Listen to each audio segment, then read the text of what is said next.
Bhairavam movie review. చాలా రోజుల తర్వాత మంచు మనోజ్, నారా రోహిత్ అండ్ బెల్లంకొండ శ్రీనివాస్ గారిని స్క్రీన్ మీద చూస్తుంటే బాగా అనిపించింది నాకు. ఫస్ట్ ఆఫ్ ఆల్ ఈ మూవీ మీద నా ఒపీనియన్ చెప్పాలంటే బాగాలేదు, వర్కౌట్ అవ్వలేదు. స్టోరీలో కోర్ పాయింట్ అయితే బాగుంది, దాన్ని పర్ఫెక్ట్గా ఎగ్జిక్యూట్ చేసి ఉంటే సినిమా నెక్స్ట్ లెవెల్ వచ్చి ఉండేది. వెరీ అవుట్డేటెడ్ అనిపించింది మూవీ.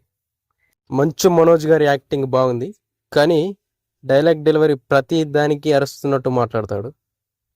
ఇంకా నారా రోహిత్ గారి విషయానికి వస్తే ఆయనకి ఇంకొన్ని సీన్లు పడుంటే బాగుండేది అనిపించింది. బెల్లంకొండ శ్రీనివాస్ గారికి ఇదొక డిఫరెంట్ రోల్ అని చెప్పొచ్చు. ఆయన ఇంతకుముందు చేసిన రోల్ల కంటే ఇదొక డిఫరెంట్ క్యారెక్టర్. సో ఆయన డైలాగ్ డెలివరీ అయితే కొంచెం ఇంప్రూవ్ అయింది, యాక్టింగ్ కానీ డైలాగ్ డెలివరీ కానీ ఇందులో ఇంప్రూవ్మెంట్ కనిపించింది. ఇంకా ఫస్ట్ హాఫ్లో ఫస్ట్ 40 minutes ఏముండదు, ఓన్లీ క్యారెక్టర్ ఇంట్రడక్షన్ మాత్రమే ఉంటుంది. 40 minutes తర్వాత స్టోరీ ప్లాట్ వైపు ముందుకెళ్తుంది. అయితే ప్రీ ఇంటర్వెల్లో ఆ ముగ్గురు కలిసి ఫైట్ చేసే సీన్ అయితే ఎక్సలెంట్ ఉంటుంది. నాకైతే అది బాగా నచ్చింది. ఆ ముగ్గురు హీరోస్ కలిసి ఫైట్ సీన్ ఉంటుంది, అది సూపర్ ఉంది. ఇంటర్వెల్ బ్యాంగ్ కూడా బాగుంది. ఇంటర్వెల్ దాకా అయితే బాగా అనిపించింది ఆ నుంచి. ఇంకా తర్వాత సెకండ్ హాఫ్ చూసుకుంటే మళ్ళీ ఏం లేదు, మళ్ళీ యాజ్ ఇట్ ఈజ్, మళ్ళీ స్లో డౌన్లోకి వెళ్ళిపోతుంది స్టోరీ. ఇంకా స్టోరీ లైన్ గురించి చెప్పుకోవాల్సిన అవసరం ఏమీ లేదు. నాకు తెలిసి టీజర్లో, మన టీజర్లో చూపించింది.